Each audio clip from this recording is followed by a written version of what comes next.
ऐसे गुरु को बल बल जाइए, ऐसे गुरु को बल बल जाइए,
पेश करता हूँ इस गुरुपुरब पर, जिससे कि एडमिनिस्ट्रेशन जो इधर शाना बशाना शामिल है, जिन्होंने प्रोग्राम ऑर्गेनाइज करने में मदद की है, उनका शुक्रगुजार हूँ। बाकी आप सब लोग जानते हैं कि नरेंद्र जी ने बड़ा डिटेल में बताया है कि गुरु गोबिंद सिंह का उम्र कितनी थी, उनके कारनामे क्या थे, किस लिए उन्होंने जद्दोजहद की, किस जालिम राजों के खिलाफ उन्होंने जद्दोजहद की है और जंग लड़ी है और अपने पूरे परिवार को ख़त्म करवाया गया है। इस मौके पर मैं ज़्यादा आप लोगों का टाइम ना लेते हुए आप सब लोगों को, जो जितनी भी संगत है, सबको मुबारकबाद पेश करता हूँ। वाहिगुरू जी का खालसा, वाहिगुरू जी की फतेह। और मैं बेनती करांगा राहुल यादव जी ਨੂੰ तो भी आकर के सरकार बोले सो निहाल। मैं बेनती करांगा जय साहब लोग तो भी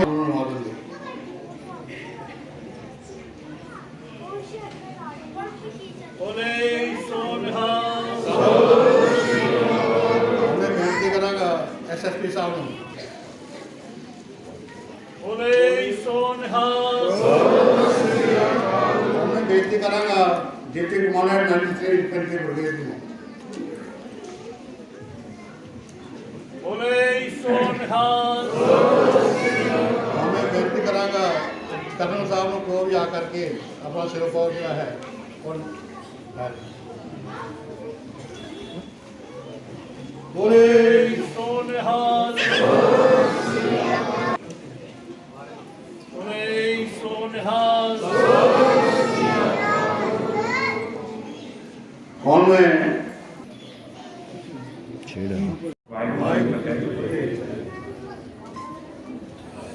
गुरु ग्रंथ साहिब जी को बहुत बहुत प्रणाम।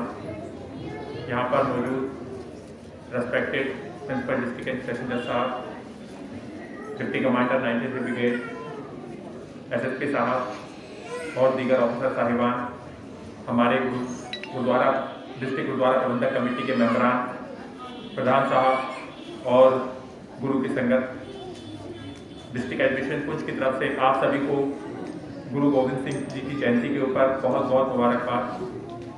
मैं आज के दिन आप सब लोगों से फिर से ये अपील करता हूँ कि जिस तरह से यहाँ पर गुरु गोविंद सिंह जी के जीवन के बारे में बताया भी गया, उनके जीवन चरित्र के बारे में, और उसके साथ साथ उनका जो मैसेज था कि हमने गुरु ग्रंथ साहिब जी के रास्ते पर चलना है, उसमें जो संदेश दिया गया है, चाहे वो जो यहाँ पर जिस तरह से नरेंद्र जी ने बताया थी, किसान साहब ने बताया थी कि वो डिफरेंट जो हमारे महापुरुष थे, उसमें उन्होंने सभी की अच्छी बातों का संकलन किया, जो कि मानव जाति की अच्छाई के लिए, जो कि एक एज ए ह्यूमन बीइंग हमें अपने जीवन में शामिल करनी चाहिए। तो उस मैसेज को हम अपने जीवन में आत्मसात करेंगे। मैं उम्मीद करता हूं कि हम सब मिलकर गुरु जी के बताए हुए रास्ते पर चलेंगे, और एंड में फिर से आप सभी पुंछवासियों को डिस्ट्रिक्ट एडमिशन की तरफ से, मेरी तरफ से गुरु पर्व की बहुत बहुत मुबारकबाद। धन्यवाद। डिस्ट्रिक्ट एडमिनिस्ट्रेशन जज Poonch, respected deputy commissioner Poonch, deputy commander 93 brigade, यहाँ पे गुरुद्वारा प्रबंधक कमेटी के नरेंद्र प्रधान जी और उनके साथी और गुरु की प्यारी संगत, मैं सबसे पहले आप सबको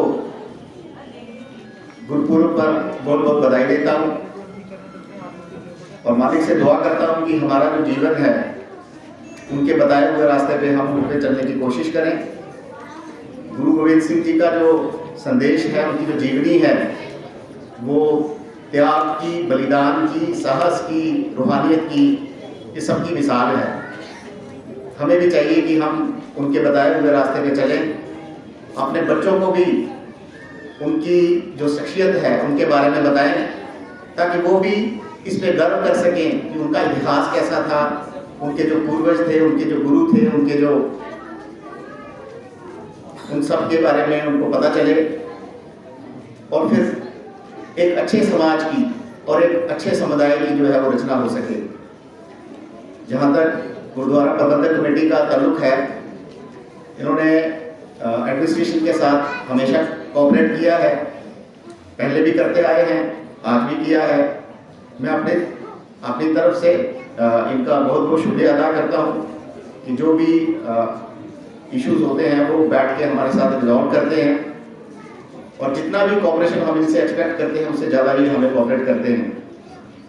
आज के इस पावन दिन पर मैं तमाम पुंछवासियों को, खुसूसन सिख बरादरी को और यहाँ पे बैठी संगत को दिल की गहराइयों से आपको मुबारकबाद देता हूँ, बधाई देता हूँ। शुक्रिया।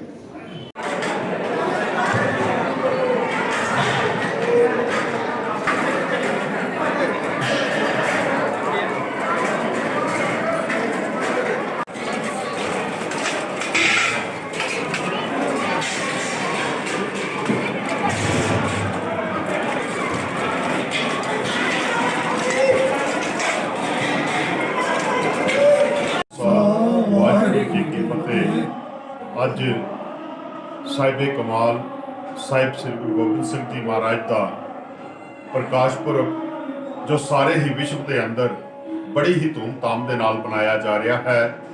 ਡਿਸਟ੍ਰਿਕਟ ਗੁਰਦੁਆਰਾ ਪ੍ਰਬੰਧਕ ਕਮੇਟੀ ਪੁੰਛ ਨੇ ਸੰਗਤਾਂ ਦੇ ਸਹਿਯੋਗ ਦੇ ਨਾਲ ਇਹ ਪ੍ਰੋਗਰਾਮ ਜਿਹੜੇ ਸਨ ਕੁਝ ਆਰਗੇਨਾਈਜ਼ ਕੀਤੇ ਸਨ, ਜੋ ਕਿ 14 ਤਰੀਕ ਤੋਂ ਪ੍ਰਭਾਤ ਫੇਰੀਆਂ, ਫਿਰ 18 ਤਰੀਕ ਨੂੰ ਇੱਕ ਬਹੁਤ महान नगर कीर्तन जोड़े सी वो इस उपलक्ष्य में कटे गए सन, और अज सवेरे श्री अखंड पाठ साहब जी की समाप्ति तो बाद कीर्तन दरबार चल रहे ने, जिन्हां दे विच कीर्तनी सिंह कीर्तन राही संगतां नूं निहाल कर रहे ने। साहिबे कमाल साहिब श्री गोबिंद सिंह जी महाराज, जिन्हां दी जीवनी बेशक 42 साल की उम्र है, पर जो कारनामे उन्होंने कीते ने वो अद्भुत ने, वो गिने नहीं जा सकते। मैं ये कहांगा कि 9 साल की उम्र दे विच और कश्मीर का मसला उस समय का जो कि कश्मीरी पंडितां दे उत्ते अत दा अत्याचार उस समय की मुगलिया सल्तनत कर रही सी, ओदा फैसला जिहड़ा है जिस वेले कश्मीरी पंडित उठ के गुरु तेग बहादुर जी के पास आते ने ते गुरु गोबिंद सिंह जी महाराज उस डिस्कशन दे विच पार्टिसिपेट करके उसका हल दसते ने कि इन्हां दा जो हथ फड़ना है वो पिता जी गुरु तेग बहादुर जी नूं कहंदे ने आप जी ने फड़ना है। वो जानते सन कि इसका नतीजा की होवेगा और नतीजा होया कि गुरु तेग बहादुर जी नूं चांदनी चौक दे विच शहीद कर दिता गया। इस तरह गुरु गोबिंद सिंह जी महाराज ने अपने 2 लखते जिगर चमकौर दी जंग विच शहीद करवाए और 2 सरहंद दी नीहां विच चढ़ा दिते। एक एक करके सारा सरबंस जिहड़ा है वो गुरु गोबिंद सिंह जी ने वारिया है और वारिया कादे लई? वो केवल ते केवल हिंदुस्तान दी अजमत, हिंदुस्तान दी तहजीब, हिंदुस्तान दी संस्कृति नूं बचाउण वास्ते। मैं बेनती करा कि गुरु गोबिंद सिंह जी महाराज ने गुरु नानक पातशाह दा जो फलसफा सी नीचे अंदर नीच जात, नीची हूअत नीच, नानक तिन कै संग साथ, वड्या स्यों कै रीस, जिथे नीच सुमालियन तिथे नदर तेरी बख्शीश।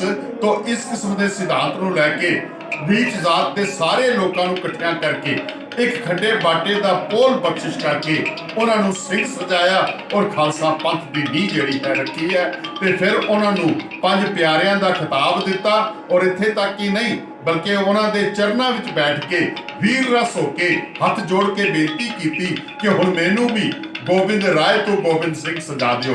इस किस्म के महान जो गुरु गोबिंद सिंह जी महाराज ने जिन्होंने संसार के अंदर एक बहुत बड़ा रेवोल्यूशन लियाए, पर जिस वेले उन्होंने पूछा गया अपने बारे में तो उन्होंने क्या की है कि मोको दास तवन का जानो, मैनू उस परमात्मा का केवल अनन्या एक सेवादार समझो, जो हमको परमेश्वर उचरे ते सब नरक कुंड में पर हैं। तो अपनी वडियाई नहीं दिती, एक कल दिता कि खालसा मेरो रूप है खास, खालसे में हूं करूं निवास।